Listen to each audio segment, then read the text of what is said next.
pensando en aquel que nos salvó, nos buscó, nos rescató y dice, tú eres santo. Y yo estaba pensando cómo vivimos en un mundo caído donde estamos acostumbradas a convivir con el pecado, ¿no? Desde que nacemos estamos a cargo de personas que nos aman, pero que no son perfectas, ¿no es cierto? Que aún muchas nos han criado en base a su idolatría y aún el egoísmo del corazón. Y aunque quizás haya alguna de acá que nació en un hogar cristiano, en ese hogar cristiano aún está la marca del pecado. En ese hogar cristiano, aunque hay el pecado es un enemigo al cual se combate, al cual se lucha, está ahí. Así que el pecado está desde que nacemos. Si has tenido hermanos más grandes que vos, ellos fueron los que te enseñaron los celos, la competencia, las enemistades, los pleitos se vieron ahí, no entre hermanos. Ahí la pelea, el conflicto. Así que nuestros padres, pecadores, nuestros hermanos, pecadores, y seguimos creciendo y el mundo en donde vos mires, el pecado está ahí. En la escuela, los niños, sus compañeros, en el trabajo, en la universidad, donde estés, sea que estés donde estés, el pecado está ahí. Y no solamente está ahí porque está fuera de nosotros el pecado, sino porque el pecado está dentro de nosotros. Convivimos con el pecado porque el pecado lo vemos afuera, pero está dentro. Sin Dios, toda nuestra inclinación del corazón es de continuo solamente el mal, el pecado. Así que la gente que vive en este mundo está acostumbrada a eso. Se entiende que eso va a ser, que el engaño va a existir, que la infidelidad va a existir, que las amistades en realidad no van a ser leales ni para siempre, que la maldad, la lujuria, el egoísmo, avaricia, codicia, eso es lo que es el mundo, eso se espera que sea, eso es.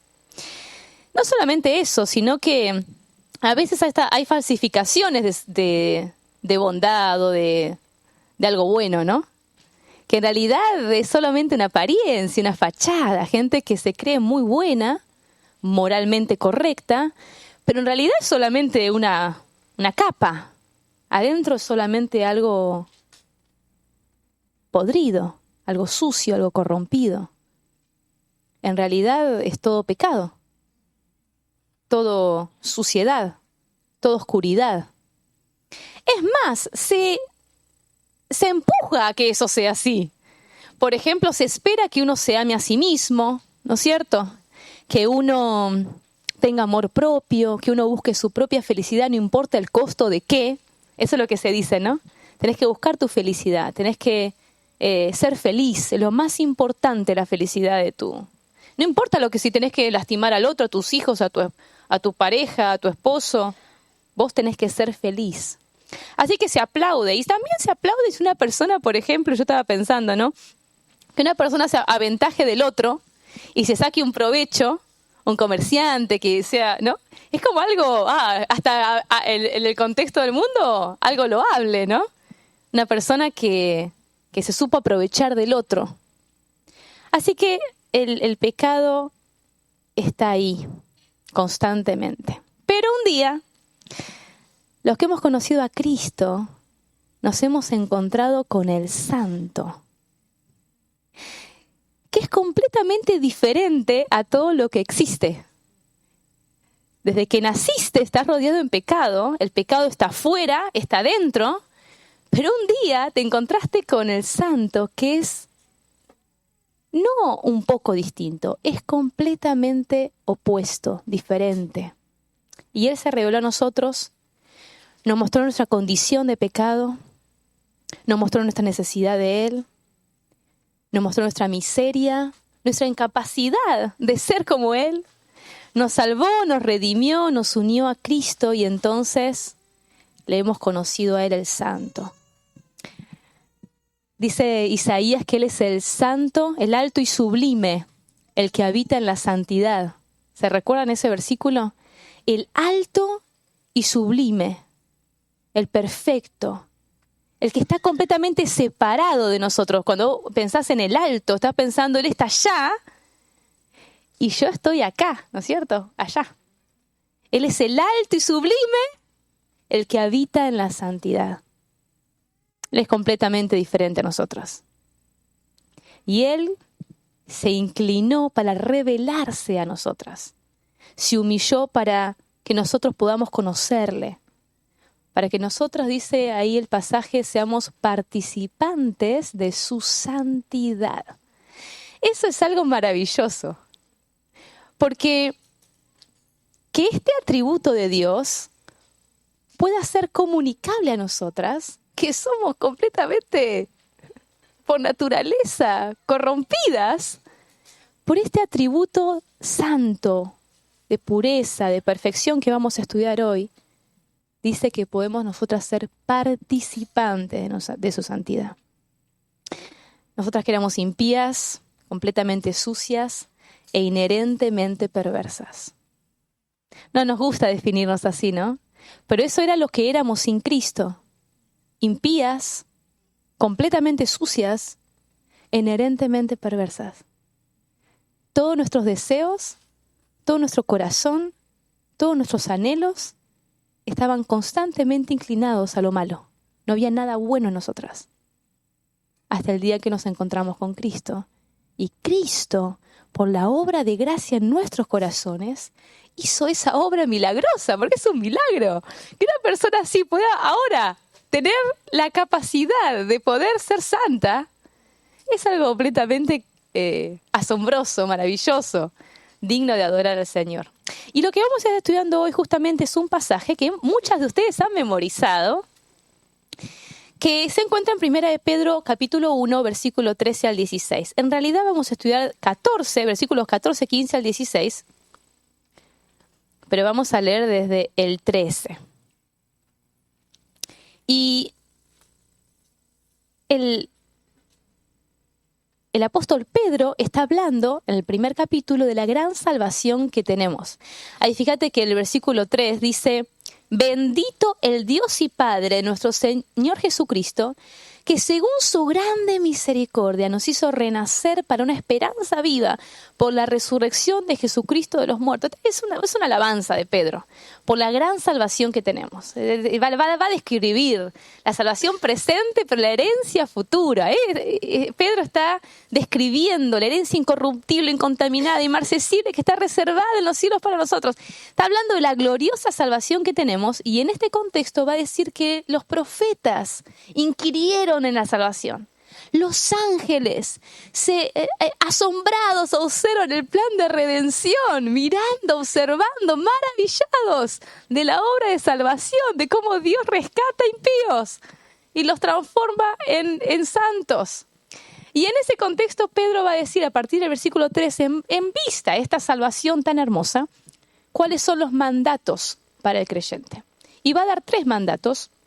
Uno se encuentra en el versículo 13.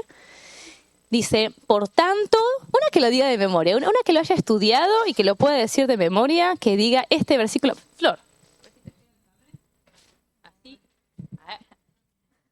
Por tanto, ceñid los lomos de vuestro entendimiento, sed sobrios y esperad por completo en la gracia que se os traerá cuando Jesucristo sea manifestado. Muy bien. Por tanto, ceñid los lomos de vuestro entendimiento, sed sobrios y esperad por completo en la gracia que se os traerá cuando Jesucristo sea manifestado. El mandato que está diciendo Pedro ahí es esperar. Tened esperanza, ¿sí? ¿Y cómo tenés que tener esperanza? Ciñendo los lomos de vuestra mente con una mente preparada, diligente y también siendo sobrios. Esas 2 partes se involucrarían en el primer mandato de Pedro, que es estar esperando, la expectativa de la gracia futura. El segundo mandato tiene que ver con la santificación. El versículo 15, Gloria, ¿te animás a decirlo? A ver.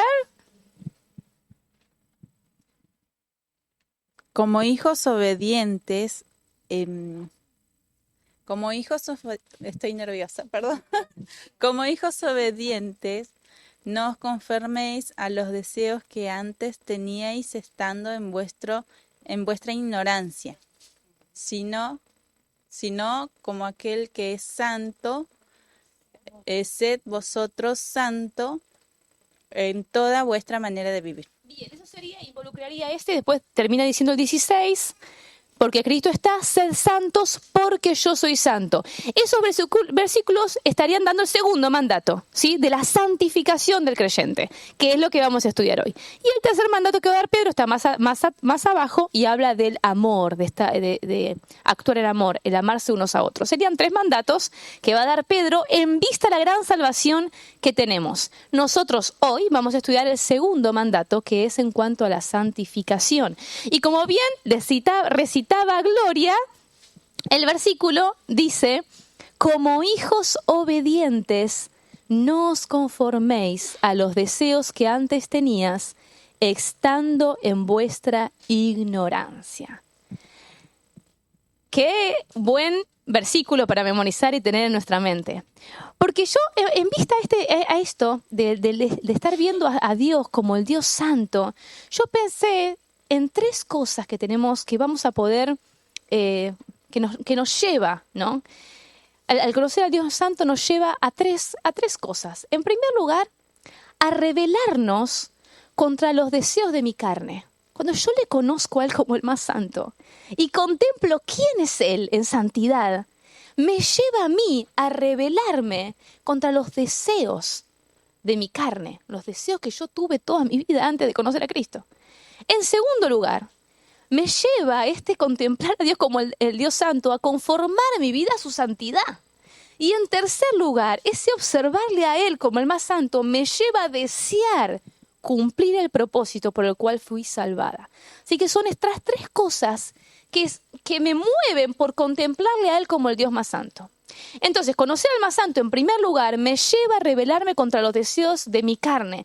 Y eso está en el versículo 14 que decía: como hijos obedientes, no os conforméis a los deseos que antes tenías estando en vuestra ignorancia. ¿Te das cuenta de lo que les va a decir Pedro? Pedro les habla a estos creyentes y le dice: como hijos obedientes. Podemos tomar esto de 2 formas. Podemos tomarlo desde como hijos que claro, yo espero que mi hija sea obediente, ¿no es cierto? Lo que se espera de un hijo con respecto a un padre es que sea obediente, que me haga caso, ¿no? Que escuche y porque la palabra obediencia tiene que ver, le voy a decir la definición de obediente, dice, tiene que ver con sumisión, con respuesta y literalmente implica oír debajo. Lo que transmite la idea de escuchar y me someto a lo que se escucha y implica un cambio de actitud del oyente. Que cuando alguien me está diciendo algo, no resisto a lo que se me está diciendo, sino que tengo un cambio de actitud y una actitud de sumisión, respondo a lo que se me está pidiendo. Eso es la obediencia. Después vamos a hablar un poquito más, pero entonces, esa es la idea de un hijo que sea obediente. Se espera que el hijo sea obediente.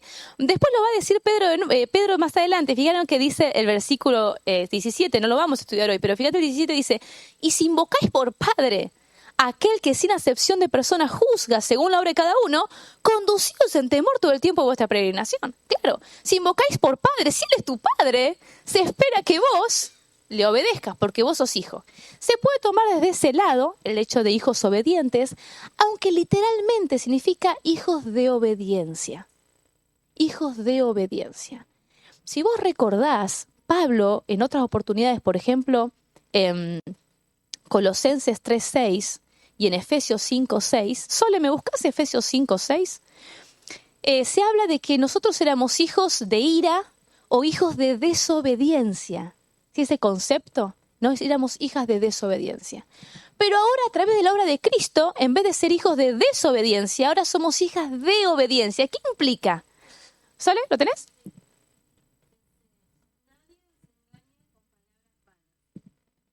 Porque por estas cosas viene la ira de Dios sobre los hijos de desobediencia. Claro, hasta ahí. Solamente para el concepto. Éramos hijos de desobediencia, pero ahora por la obra de Cristo somos hijos de obediencia. Bueno, cuando vos pensás hijos de desobediencia, ¿qué es? Bueno, que su característica principal es la desobediencia, ¿no? Hace a lo que quiere, ¿no es cierto? Hace de acuerdo a sus deseos, a sus motivaciones, todo. es hijo de desobediencia. Pero ahora fuimos cambiados a hijos de obediencia. Es decir, que tu característica principal como hijos de Dios debería ser o es la obediencia. ¿Cómo sabes si alguien es salvo? No, bueno, su característica principal es la obediencia. Claro, no es que nunca peca, no que nunca desobedece, pero su característica es que obedece. Es un hijo obediente, pero es un hijo de obediencia. Las dos cosas tienen ese sentido de, en cuanto a ese concepto, como hijos de obediencia, podríamos leer, como hijos obedientes o como hijos de obediencia. Entonces, es lo que te caracteriza, es tu carácter, la obediencia. ¿Es lo que te caracteriza? ¿Es la obediencia tu carácter? Los hijos de Dios obedecen los mandamientos de Dios, se someten a su voluntad y por fe viven para Dios. Así que así como los hijos de la naturaleza eran desobedientes, ahora nosotros tenemos esta naturaleza divina. Ahí en 2 de Pedro 1:4 dice que tenemos la naturaleza divina que nos hace hacer entonces, tener esta inclinación a obedecer a Dios. Fíjate ahí en Romanos 6:16 dice, no lo busquen, yo se los leo, dice, ¿no sabéis que si os sometéis a alguien como esclavos para obedecerle, sois esclavos de aquel a quien obedecéis, sea del pecado para muerte o sea de la obediencia para justicia? Claro, ahí lo que está explicando es eso, ¿no? ¿A quién obedecemos sos esclavo de? Cuando somos hijos de Dios, decimos somos siervos de Cristo, somos esclavos de Cristo. Y está implicando eso. Me someto, mi voluntad se somete a Cristo. Y soy obediente, mi identidad es la obediencia. Entonces le va a decir, como hijos obedientes, y les va a dar el mandato. No os conforméis a los deseos que antes tenías estando en vuestra ignorancia. Entonces, la idea sería no te conformes. La palabra conformarse tiene que ver con, la conocemos porque la hemos estudiado en otros pasajes, tiene que ver con amoldarse, ¿no? Con tomar la forma de. Algunos usan el ejemplo de la gelatina, ¿no? Que lo pone en un pote y se pone la formita esa, ¿no? Después sale re bonita, da vuelta, ¿no? Con la formita de la gelatina. Bueno, tomó la forma del potecito en el cual se colocó. Esa sería la idea de tomar la forma, conformarse. Entonces lo que te va a decir ahora es, no debemos vivir según el patrón que antes tenías. Cuando éramos incrédulos había deseos, pensamientos, actitudes, motivaciones, palabras que decíamos, frases que utilizábamos, que hacíamos porque éramos eso, ¿no? Pero ahora que estamos del otro lado, que hemos conocido al Señor, entonces ahora no me debo conformar a esos deseos que antes tenía. No debo permitir. Es interesante porque la forma como está escrita es, deja de hacerlo. Sería como, deja de tomar la forma que antes tenías. Detenete, pará, no lo hagas más. No te conformes, no te tomes la forma como antes eras. Esa sería la forma como está escrito el tiempo verbal. Así que pareciera como Pedro está diciendo, dejen de hacerlo ya, ¿no? Deténganse, paren de seguir tomando la forma que antes tenían. Deja de hacerlo, detenete. Así que antes eras moldeado por la ideas de este mundo. Pensabas, actuabas y decidías y vivías como los demás, pero ahora ya no más. Entonces está esa jovencita en la escuela, ¿no? Y todos hacen lo que quieren, son hijos de desobediencia. Y esta jovencita cristiana no se conforma a los deseos que están de sus compañeritas, ¿no?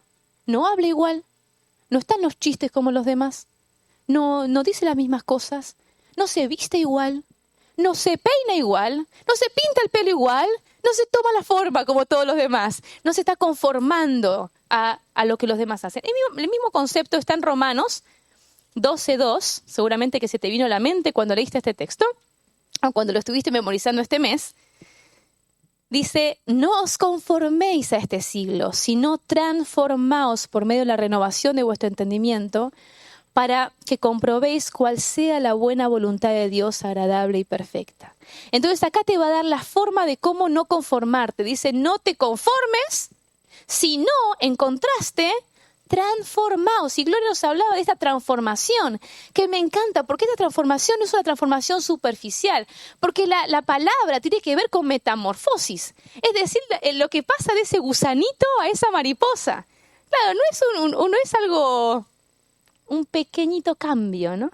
No es algo muy sutil, es casi igual, pero sutilito. No, es un gusano mariposa.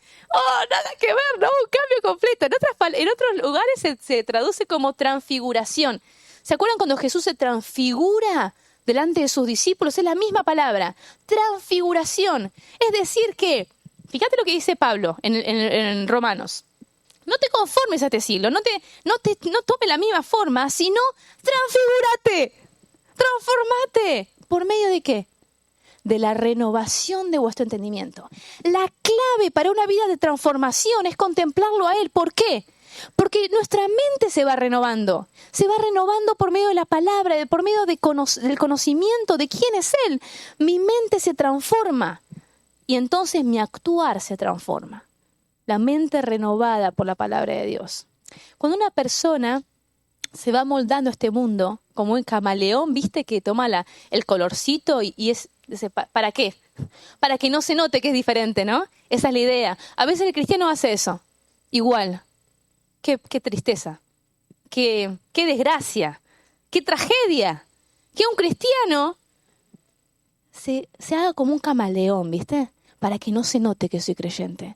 Entonces estoy casi como parecido a los demás. Y vos sabés que no sos de acá, no sos de... en el corazón, mal, ¿no? Porque no hay ninguna satisfacción en eso. Pero a veces los creyentes actúan así. Las jovencitas, ahí en la escuela, en las universidades, intentan ser camaleones. No tomes la forma. Cambia tu forma de pensar por medio de la palabra de Dios. Permití que la palabra de Dios te transforme. Y fíjate que dice así, mira, cuando una persona se va moldando a este mundo, su entendimiento de las cosas de Dios se vuelve embotado. Y sus afectos se vuelven más fríos y adormecidos. Y sus conciencias menos tiernas y sensibles. Claro, porque va pensando igual que el mundo, entonces sus propósitos son como los del mundo, entonces sus objetivos son como los del mundo, entonces vive más o menos, ¿no? Claro, soy cristiano, pero ¿qué aspira a ser? No sé, tener una carrera, trabajar, ganar dinero, un día tener una casa, tener una familia, de todo acá, tierra, temporal. Su mente no fue transformada y motivada a algo más, ¿no? Vivir para lo eterno, para lo celestial. Deja que la palabra de Dios te transforme y quiebre y te saque de esa monotonía apática de lo terrenal. No, los afectos más fríos, más sensibles, menos tiernos. Debemos ser transformados, transfigurados a la imagen de Cristo. Y esta transformación, yo decía antes, no es superficial, sino que es completa, integral, radical, permanente. ¿De qué forma te estás amoldando? Conversaciones con amigas, usás internet como una fuente de sabiduría, entonces buscas todo ahí. En vez de que la palabra sea la que te oriente y ordene tu camino y tus pasos, buscas cómo tenés que criar a tus hijos por medio de filosofías de internet. Esa serie de televisión, por ejemplo, que sabes que está mal, pero la seguís viendo porque te gusta y te va confundiendo sobre lo que es realmente el amor, la familia, la crianza en el hogar. Y seguís mirando esa serie o esas películas. Esas filosofías que no las confrontás con las escrituras, sino que las mantenés en tu mente. O sabés que no son tan claras, pero vivís de acuerdo a la filosofía de este mundo. Pensamientos así. Esa forma de responder, no, porque siempre lo hice así, mis padres lo hacían así, mi familia, mi abuela me lo enseñó así, mi vecina lo hacía así. La forma como ves toda la cosmovisión que tengas del mundo, o la adquirís del mundo o la adquirís de la Biblia. Y el punto es, ¿te estás dejando transformar por las Escrituras? No solamente te estoy diciendo si estás escuchando las Escrituras, sino si te estás dejando transformar, porque son dos cosas distintas. Una cosa es leer mi Biblia y otra cosa es permitir que esa Biblia me transforme, me cambie la forma. No, este pensamiento es incorrecto. No puedo permitirlo en mi vida más. No voy a tomar la forma como hija de obediencia que soy, no voy a tomar la forma que el mundo tiene o que yo hacía, porque a veces son cosas que yo viví en diferentes contextos, me imagino. Hay quizás algunos de ustedes que conocieron a Cristo de chiquitas, pero algunos de ustedes que le conocieron de grande. Entonces vienen con toda una historia de filosofías, pensamientos, formas que yo hacía en mi ignorancia. Esa es la palabra que usa, ¿no? Estando en mi ignorancia. Interesante esa palabra de mi ignorancia, Porque tiene que ver con no ignorancia en cuanto a lo que hago, sino ignorancia en cuanto a las aplicaciones o las consecuencias o la trascendencia de lo que estoy haciendo. O sea, no soy consciente de las implicaciones que tiene lo que estoy haciendo. Y así vive el mundo, no tiene conciencia de lo que implica las decisiones que está tomando. Entonces está entregado a sus deseos que tiene su ignorancia, porque no sabe hacia dónde lo conduce. Claro, si se darían cuenta, las implicaciones que tiene, las decisiones que están tomando en base a sus deseos, ¿qué harían? No lo harían. Pero como no se dan cuenta, al final siguen completamente entregados a sus deseos.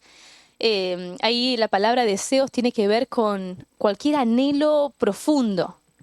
Un fuerte deseo por hacer algo. No siempre tiene una connotación mala. Por ejemplo, Pablo la usa para hablar a los filipenses, le dice que él tiene un fuerte deseo de verlos. Pero en la mayoría de los casos se usa con esa connotación de lujuria, de codicia, un anhelo de forma negativa.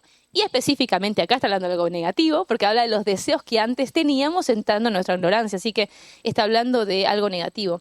Esa palabra deseos, vean cómo la usa Jesús. Dice en Juan 8:44, dice: vosotros sois de vuestro padre el diablo, y los deseos de vuestro padre queréis hacer.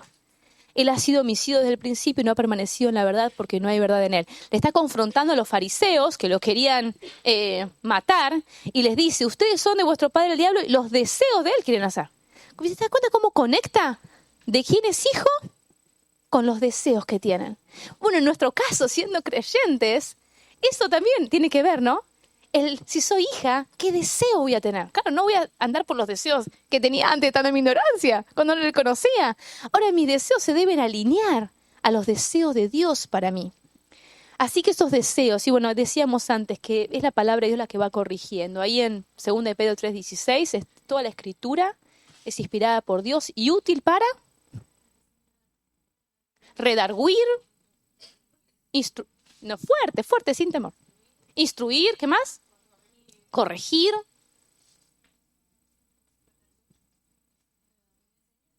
Enseñar, muy bien.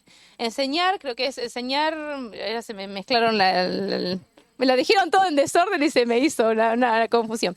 Pero es enseñar, corregir, redarguir e instruir, ¿sí? Entonces, miren, todo lo que hace la palabra de Dios me enseña, pero no solo me enseña, me corrige, me lleva al camino correcto, me mantiene en ese camino haciendo la voluntad de Dios. Eso es lo que hace la palabra de Dios en mi vida. Por eso necesito de ella para poder ser transformada. A medida que somos renovadas en nuestra mente por la palabra, se va cambiando una vida centrada en uno mismo, como decía Sami hoy, egoísta y egocéntrica de ver la vida de una perspectiva, a ver la vida de una perspectiva divina. Sin duda que esto no es posible sin el obrar del Espíritu Santo en nuestras vidas. Está llorando un bebé. Pobrecito. Y pobre la madre que debe estar luchando para que se calme.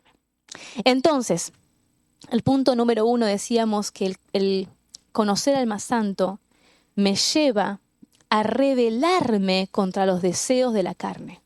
Me lleva a rebelarme contra los deseos de la carne. Entonces, ¿de qué manera estás luchando contra los deseos pecaminosos y permitiendo que Dios te transforme a través de la renovación de tu entendimiento? ¿Contrarrestás los pensamientos de este mundo con la verdad de Dios? Esas serían las dos preguntas para hacerte. ¿Contrarrestás los pensamientos de este mundo con la verdad de Dios? Y este no es un ejercicio de un solo momento en una sola etapa de tu vida. Eso es algo que vamos a hacer durante toda nuestra vida. Luchar contra esos deseos que teníamos en nuestra ignorancia. El punto número 2, el conocer al más santo me lleva a conformarme a su santidad. Fíjate ahí el versículo 15.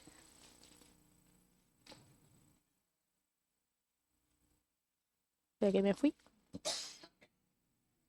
Dice, si no, o sea, está haciendo un contraste acá, en vez de conformarte a esos deseos que tenías en tu ignorancia, ahora, si no, como aquel que os llamó es santo, sed también vosotros santos en toda vuestra manera de vivir. Aquel que te llamó es santo. La idea de llamar es que es como un pastor cuando llama a sus ovejitas, ¿no? Que las conoce y las llama por nombre. Bueno, esa es la idea de llamar. Tiene que ver con la elección, con habernos elegido, llamado, seleccionado. Dice que aquel que nos llamó es santo. Esa palabra santo deriva una palabra que tiene que ver con cortar o separar. Y se aplica sobre todo a Dios, ¿sí? Aunque se usa para otras cosas también.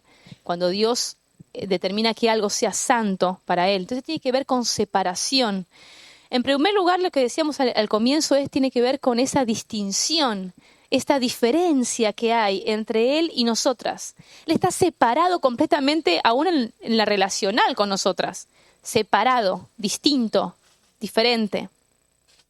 Absolutamente distinto.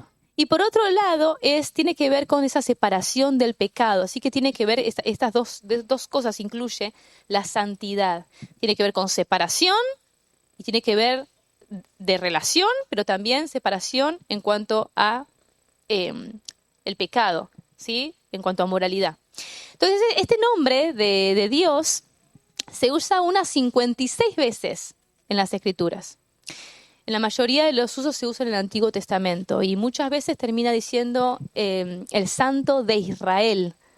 Por ejemplo, ahí a ver si lo anoté, un Salmo 78, 41 dice así: oh Santo de Israel, el Santo de Israel. Muchas veces se utiliza en esta forma.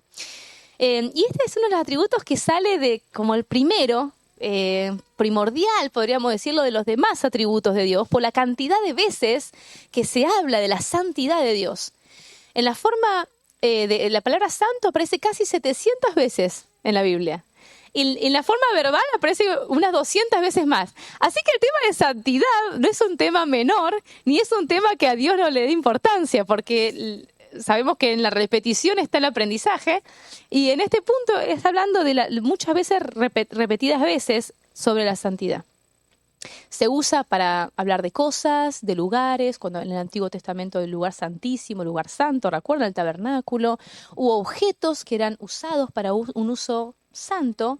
Entonces, teniendo en cuenta eso de ser apartado para un uso específico, apartado para un uso en particular, ¿no? Había, por ejemplo, vajilla en el tabernáculo que tenía un uso solamente acá. No se podía usar, el sacerdote no podía usar la copa que usaba en el tabernáculo y también usarla en su casa. No, era santo, estaba apartado, tenía un uso específico y un propósito, estaba hecho para un propósito específico. Las cortinas del tabernáculo no se usaban para eso y después se usaban para la cortina para otra cosa. No, un uso santo, solamente para esto. Es una idea de la palabra de santidad también. Y la Biblia menciona su santo nombre, hablando de Dios, como 29 veces, más o menos. Y otra cosa interesante de este atributo de la santidad es que ningún otro atributo se lo menciona 3 veces. Por ejemplo, no se dice que Dios es amor, amor, amor. Aunque nosotros nos maravillamos del atributo del amor de Dios. O no se dice, por ejemplo, que Dios es justo, justo, justo. O omnipotente, omnipotente. O soberano, soberano, soberano. O autoexistente. No. El único atributo que se menciona 3 veces es este. Santo, santo, santo. Santo, santo, santo. Toda la tierra está llena de tu gloria. Isaías 6:3 dice: santo, santo es el Señor Todopoderoso. Toda la tierra está llena de su gloria. El Salmo 99:9 dice: exaltad a Jehová nuestro Dios y postraos ante su santo monte, porque Jehová nuestro Dios es santo. La razón por la cual el pueblo de Dios debe postrarse, inclinarse en reverencia, es porque Él es santo.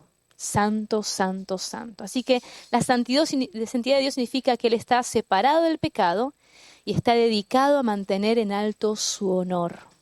Separación del pecado y separación aún de nosotros por causa de su distinción. Una que lea Job 34:10.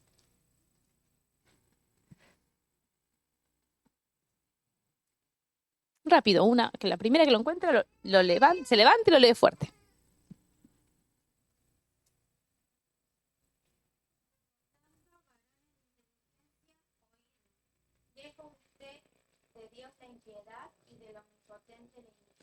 Bien, la santidad de Dios es eso, ¿no? Lejos esté de Dios la impiedad y del omnipotente la iniquidad. Es hablando de la separación de Dios del pecado. Un teólogo dice así: cuando la Biblia llama a Dios santo, significa primariamente que Dios está trascendentalmente separado. Él está tan sobre y más allá de nosotros que parece casi totalmente extraño a nosotros. Ser santo es ser distinto, ser diferente en una manera especial.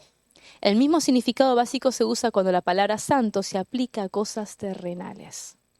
Ahora, mientras que no hayamos visto a Dios tal como Él es probable que nos sintamos perturbados por las condiciones en las cuales nos rodean. Hasta que no nos sorprendamos, maravillemos, postremos delante de quién es Él y cuán distinto es a nosotros en cuanto a su santidad, es probable que no veas a tu alrededor ni adentro mismo cuánto pecado hay. ¿No te pasó hablar con una persona que vos sabés su vida de inmoralidad y hablarle del pecado y que esta persona te diga, no, yo no soy pecadora? ¿No te pasó? ¿Por qué no se puede ver pecadora? Claro, porque mira acá y no se da cuenta de cuán pecador es.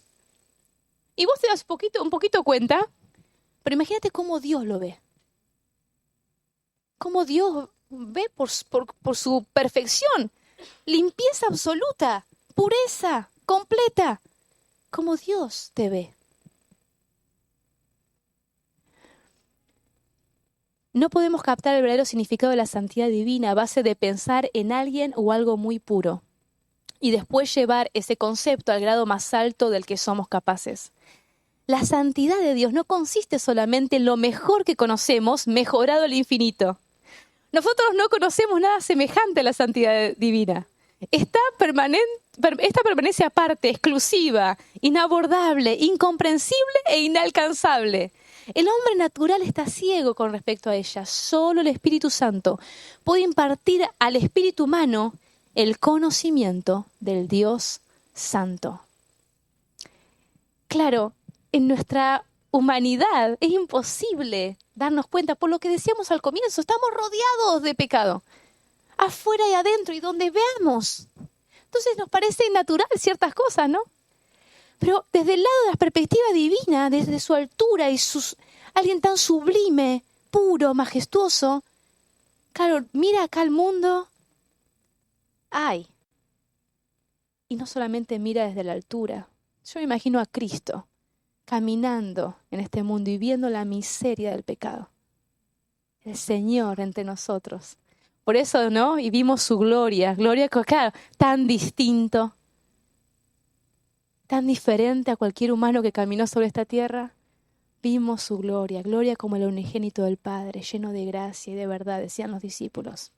Así que la santidad de Dios se revela en su ley moral, pero la más alta revelación de la santidad de Dios nos ha sido dada en Jesucristo. En Él se reveló la santidad. Él reflejó en su vida la perfecta santidad. Y en Cristo es que podemos deleitarnos observando su vida perfecta. Él es nuestro ejemplo. Por eso Pedro va a decir, sino como aquel que os llamó es santo, sed también vosotros santos en toda vuestra manera de vivir. Ahora Pedro te dice, bueno, ¿lo observaste a Él? Tan distinto, tan alto, tan sublime. Ahora vos reflejás su santidad. Sed santo como Él es santo. Sed santo, sed también vosotros santos. Santo, consagrado, dedicado, diferente, distinto. Distinto a todo lo que el mundo esperaría que vos fueras. Fuimos salvados entonces, como decíamos, no solamente de la depravación, del pecado, sino para la santificación. Y dijimos antes que es por medio de la palabra que nos santificamos. Claro, entendemos algo, cuando Dios nos salvó, nos hizo santos, ¿no? Eso es una realidad. En nuestra posición como cristianas, el momento que fuiste salvado, no importa la edad que hayas tenido, capaz que eres una niña de 5 años, o una niña de 9, o de 15, o de 20, en ese momento Dios te santificó. sos santa delante de Él. Por eso puedes tener una relación con Él ahora. Pero Pedro no está hablando acá de ese tipo de santidad, sino de esa santidad que es progresiva, ¿no? Que va en aumento, como hoy Gloria hablaba, de esa transformación constante, sí, que se va pareciendo más y más al modelo, más y más parecidas a Cristo Jesús. Así que es obvio que Pedro tiene este proceso en vista. Y la santidad en ese aspecto no es algo instantáneo, como fue tu santidad, que vos no hiciste nada, ¿no? Que Dios te la impartió por medio de la justicia de Cristo. Ahí vos solamente creíste y Él te hizo santa. Pero esta santificación, la santificación progresiva, es una santificación que no es algo instantáneo, sino que es algo que dura toda la vida. Hasta el día que estemos con el Señor va a ser un proceso largo, día tras día, momento a momento, ¿no? Minuto a minuto, no de algo instantáneo, momentáneo, sino algo que es un proceso. Y no es algo pasivo, sino es algo activo, muy activo. Hay una lucha en el corazón por querer seguir viviendo de acuerdo a esos deseos que antes tenía y ahora doblegarlos. Por eso yo les puse esa palabra de rebelarme contra esos deseos y luchar contra esos deseos y sujetarlos a la autoridad de Cristo y vivir de acuerdo a su autoridad. Así que la santidad de Dios es el patrón que me provee a mí, Dios, para que yo le imite. ¿Sí? Ahí Spurgeon me gusta lo que dice, no es que solo seas moral o recto, sino que dice que seas santo. Este es un logro muy elevado, dice Spurgeon. Sed santos. Los hijos deben ser como sus padres. Hay muchos hijos que llevan en sus propios rostros las evidencias, ¿no? Me encanta cuando Josías lo mira y dice, es tu papá, es como el papá, ¿no? Es igual, no es ninguna duda. Josías lo ves y es Matías cuando era chiquitito, ¿no? Es parecido. Bueno, Spurgeon dice, oh, si siempre fuera así con todos los hijos de Dios. Como aquel que te llamó es santo, sé santo. Mira tu modelo. Mira la copia a la que se debe escribir. Estás muy debajo de eso. Intenta otra vez. Que el poder de Jesús descanse sobre nosotros y que el que nos ha llevado a lograr lo mismo que hemos alcanzado continúe obrando en nosotros hasta que seamos como nuestro Señor mismo. Y qué lindo sería, ¿no? Que te miren y dicen, bueno, te estás pareciendo a tu Padre. Y no tu Padre terrenal, sino tu Padre celestial. En esto que hiciste te pareces a Dios. Qué hermoso, ¿no? En esto que dijiste hablaste las palabras de Dios. Te pareces a Dios. Estás modelando ser hijo de Dios, ¿sí? Eso debería ser nuestro mayor anhelo, porque es el mayor deber de todo cristiano. Dios nos llama a reflejarle, contemplarle para reflejarle. Y dice, en toda vuestra manera de vivir. La idea es que en todo el comportamiento que tengamos, en tu estilo de vida, tu forma de hablar, los pensamientos que tenés, tu comportamiento diario, toda vuestra manera de vivir debe reflejar la santidad. La santidad no es solamente ausencia del mal y odiar el pecado, odiar lo malo. No, eso es una parte. La otra parte tiene que ver con lo que decíamos de mirar las cualidades bellas, hermosas de Dios y reflejarlas. Ahí Jen Wilkin dice que seamos más amorosos, más justos, más buenos, más misericordiosos, llenos de gracia, fieles, veraces, pacientes y sabios. Todo lo que vamos a ver este año. Implica aprender a pensar y hablar y actuar como Cristo todas las horas del día que Dios nos conceda vivir en esta tierra como sus redimidos. Esa es la idea de ser santo. La idea de ser santo que es, no los domingos cuando vengo a la iglesia o cuando estoy en casa haciendo mi devocional, ¿no? Entonces ahí estoy santificada, con una aureola en mi cabeza. No, es dentro y fuera de mi casa. Es con mi hermana en Cristo, pero es con mi hija. Es con mi esposo, pero es con mi vecino. Es cuando voy al chino o cuando voy a la verdulería. Mientras que yo voy caminando, dice la Biblia que debo ser santa en toda la manera de vivir. Y me encantó un fragmento que es medio largo, pero solo voy a leer, de un artículo que leí esta semana que se llama Santidad en las cosas pequeñas. Se los voy a leer, dice así. Escucha. La vida santa está compuesta de una multitud de cosas pequeñas. Palabras pequeñas, no discursos o sermones elocuentes. Pequeñas acciones. No milagros, ni batallas, ni grandes actos de heroísmo, de poderoso martirio. En todo ello es lo que consiste la verdadera vida cristiana. Evitar las maldades pequeñas, los pecados pequeños, las inconsistencias pequeñas, las pequeñas debilidades, las pequeñas tonterías, las pequeñas indiscreciones e imprudencias, las pequeñas manías, las pequeñas indulgencias al yo y a la carne, los pequeños actos de indolencia o indecisiones o indiferencia o cobardía, las pequeñas equivocaciones o aberraciones de una integridad absoluta, las pequeñas señales de avaricia y codicia, pequeñas señales de avaricia y codicia, pequeñas señales de mundanalidad, pequeñas indiferencias hacia los sentimientos o deseos del otro, pequeñas como estas, nos ayuda a mantener la belleza de una vida santa. Por otro lado, la atención a los pequeños deberes del día y de la hora, en público y en privado, las pequeñas palabras, las miradas y los tonos de voz, las pequeñas demostraciones de bondad, paciencia o ternura, las pequeñas evidencias de abnegación, de autolimitación y de olvido de mí misma, de pequeños planes de aquietada bondad y de atenta consideración hacia los demás. Estas son muestras de progreso de una vida santa. Es de cosas pequeñas que se compone una vida grande. Me encantó, porque muchas veces pensamos en santificación como algo grande, y lo es. Pero ¿cómo se forma una vida santa?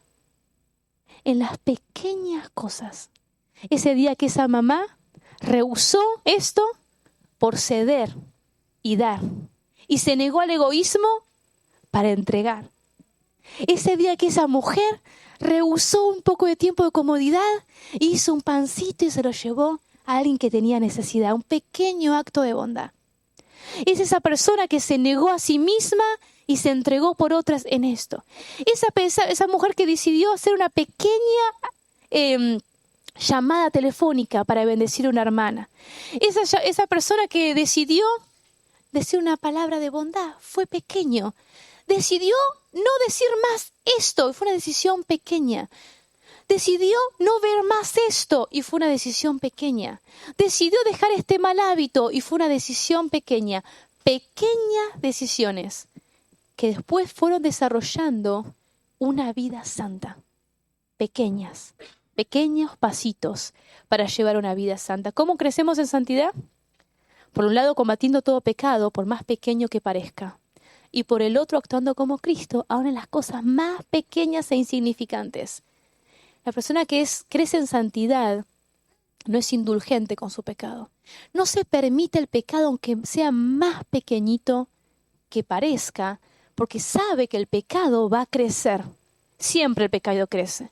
Entonces, cuando lo ve, por más chiquitito que sea, es una persona que lo va a combatir, lo va a luchar para no continuar en un hábito de pecado. Aunque ese pecado nadie lo vea, porque hay pecados que nadie los ve, ¿no? Que están en la mente y nadie los está viendo. Pero ese creyente es diligente en combatir el pecado aunque sea más pequeño. Entonces no solamente no se permite gritarle a sus hijos, no quiere decirle palabras feas a sus hijos, no solamente no quiere decirle palabras feas, quiere hablarle con bondad y con ternura. Entonces ese camino de santidad la lleva primero a luchar con esos pecados, ¿no? De enojo, de ira y de gritería. Pero después, claro, no se queda solamente en que no les grito. Ahora empiezo a vestirme y les quiero decir palabras de bondad. Entonces esa mujer que antes era una insumisa con su esposo, ¿no? Y siempre se doblegaba y se resistía. Después fue entendiendo, ¿no? Claro, pero no se queda solamente en que ahora me sujeto. ¡No! Esa mujer que va creciendo en ahora, sí, mi amor, ¿qué? ¿No? Y le sirvo a mi esposo con gozo. Claro, es un proceso y un día a día de constante lucha contra el pecado, sí, pero también con adquirir la belleza de la santidad de Cristo en medio de él, imitarle a él. La pregunta que yo te hago es identificar esas pequeñas cosas a las cuales debes estar atento para poder ser santo como Él es santo. Solo quizás vos las sabés. ¿Son acaso conversaciones? ¿Son pequeños actos de bondad a los cuales tenés que hacer? ¿Son pecados que pasan a nivel de la mente y que no abandonás porque nadie los ve? ¿Son quizás cosas que mirás, que sabés que no tenés que mirar? ¿Son hábitos de recreación que no son malos, pero que no te estimulan a la santidad, sino más bien a pecados como la pereza o la indulgencia? Entonces ese hábito que tenés todas las noches de mirar el celular antes de dormirte, tomás una pequeña decisión. En vez de mirar el celular antes de dormirme, voy a leer un texto antes de dormirme. Y fue una decisión pequeña, no fue una gran decisión, pero solo esa decisión pequeña te puedo asegurar que va a ser un cambio radical en tu vida a lo largo de los días, a lo largo de los meses y a lo largo de los años. Entonces, conocer al más santo me lleva a rebelarme contra los deseos de la carne, en primer lugar. Me lleva a conformarme a su santidad, en segundo lugar. Y en tercero, me lleva a desear cumplir el propósito por lo cual fui salvada.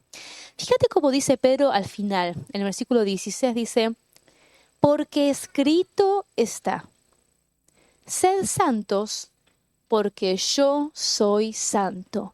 Escrito está. ¿Dónde está escrito? Bueno, en el libro de Levítico, si vos vas a Levítico capítulo 11,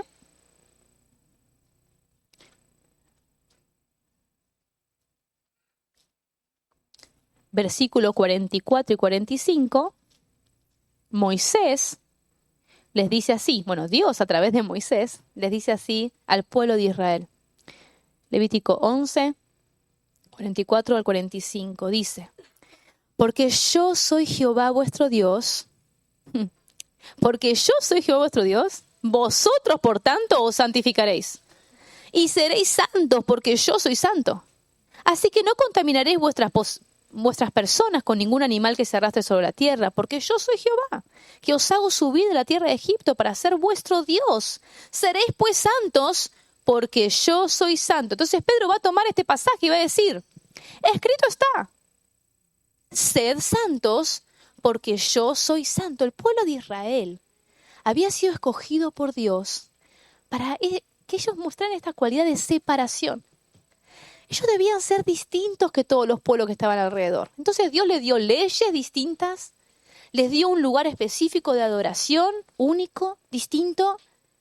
Les dio instrucciones muy detalladas para que ellos fueran completamente distintos a los pueblos que estaban alrededor de ellos. Miramos, por ejemplo, un versículo en Éxodo dice, habéis pues de serme santos, porque yo, Jehová, soy santo, y os he apartado de los pueblos para que sean míos. ¿Se dan cuenta? El hecho de ser santidad en este contexto tiene que ver con te aparté, te separé. No tenés que ser como los demás, tenés que ser santo. En Deuteronomio dice, Jehová ha declarado hoy que tú eres pueblo suyo, de su exclusiva posesión. Que seáis un pueblo santo a Jehová tu Dios, como Él ha dicho. La idea entonces, un pueblo separado, apartado, distinto, con leyes distintas, con fiestas distintas, con lugar de adoración diferentes. No tenían que ser iguales a las naciones. Eso se lo dijo Dios como mandato al pueblo de Israel. Tenían que cuidarse, tenían que prestar atención y cuidarse de no ser igual a las naciones. Que no tenían que seguir sus dioses, practicar, hacer sus prácticas, adoptar sus actitudes y costumbres, tenían que ser distintos. Pero ¿qué pasó con el pueblo de Israel? No quiso ser distinto. Ahí en Ezequiel 20:32 dice, lo voy a leer. Fíjate lo que dice. Porque vosotros decís, seamos como las naciones, como las demás familias de la tierra, que sirven al palo y a la piedra. El pueblo de Israel no quiso ser diferente. Quiso ser igual a las naciones que habitaban a su alrededor. Entonces hicieron sus ídolos, copiaron su conducta, imitaron sus costumbres, hasta terminaron cometiendo los actos más aberrantes, más horribles. el pueblo de Dios. Entonces Dios los castiga y los lleva a la esclavitud. Y Dios se puede enviar profetas y los va a confrontar. Pero ahora este es el concepto, ¿no? Dios había escrito esto para el pueblo de Israel. Y ahora Pedro toma esto y te lo aplica a nosotros. Ahora la iglesia es el pueblo de Dios, ¿no? Su pueblo. Y le va a decir que este mandamiento que Dios le dio al pueblo de Israel no quedó en el olvido para Dios. Es el mismo propósito que Dios tenía para el pueblo de Israel. Es el mismo propósito que Dios tiene para nosotros como pueblo suyo. Tenemos que ser santas. Y sigue siendo vigente porque el mismo Dios que dio ese mandato tiene la misma autoridad hoy, ¿no? La idea de escrito está, tiene que ver con eso, ¿no? Un Dios con su autoridad está diciendo, esto tiene que hacerse y esto tiene que ser, ¿no? Una palabra con autoridad. Y el punto sería, ¿por qué piensan ustedes que Dios exigiría la santidad para su pueblo? ¿Cómo? Bueno, uno de los propósitos era ese, ¿no? Que toda la gente pudiera ver a este pueblo diferente y pudiera ver la luz en medio de la oscuridad. Ese era un propósito claro para el pueblo de Israel, sí. ¿Y por qué Dios quiere que seamos santos nosotros? Podríamos decir, bueno, porque también en nosotros se va a ver a Cristo, como decía Gloria al inicio, ¿no? Que las personas puedan vernos a nosotras. Él se glorifica a través de eso. Ajá. Pero piensen un poco. Dios es santo, ¿no es cierto? Y nosotros decimos que somos sus hijos. Es decir, que nosotros nos queremos asociar con Él. Entonces, si nosotras, como hijas de Dios, hijas de obediencia, queremos asociarnos, decir que Él es nuestro Padre, y nos queremos asociar con el Santo, entonces nosotras debemos apartarnos y vivir una vida santa. Sí, claro. Él está separado de todo lo malo. No podría haber consistencia entre decir, sí, yo quiero estar asociada contigo, Señor, pero quiero vivir una vida de mundanalidad. No se puede, ¿no? Si yo quiero estar asociada contigo, tú eres santo. Yo me asocio contigo y yo quiero ser santo. Es el deseo más profundo de mi corazón, ser santa porque tú eres santo. La pregunta que debemos hacernos es, ¿amamos a nuestro Dios santo lo suficiente como para ser santos como Él es santo? ¿Tendremos suficiente gratitud de haber sido librados por el justo juicio de Dios, de su ira, de la condenación eterna, de una vida miserable y vacía? ¿Y seremos santos como Él es santo? El pueblo de Israel no quiso ser santo, no quiso ser distinto a los demás. ¿Nosotras deseamos ser santas? Ahí en Hebreos dice que debemos procurar la santidad sin la cual nadie verá al Señor. Ahí en Hebreos 12:10 dice que Dios nos disciplina a fin de que participemos de su santidad. Y en Efesios 2:21 dice que Dios quiere que crezcamos para llegar a ser un templo santo en el Señor. Ya terminando, veo que algunas están cansadas, ha sido un día largo para muchos hoy. Pero ya terminando, yo pensaba en un último punto, no menos importante, pero que no quería dejar de decirlo. Dios no nos salvó para que seamos felices, a la manera como el mundo dice que es la felicidad, sino que nos salvó para que seamos santas, ¿sí? Como veníamos hablando. En este punto, entendemos que Dios sí quiere que seamos gozosas, porque en la santidad hay gozo, hay pleno gozo, a la manera de Dios, un gozo pleno, real. Realmente hay satisfacción en la vida de obediencia, en la vida de santificación. Ahora, lo que te quería decir, que el tema de Primera de Pedro es el sufrimiento. Y yo me hacía esa conexión, ¿cómo se relaciona la santidad de una vida con el sufrimiento?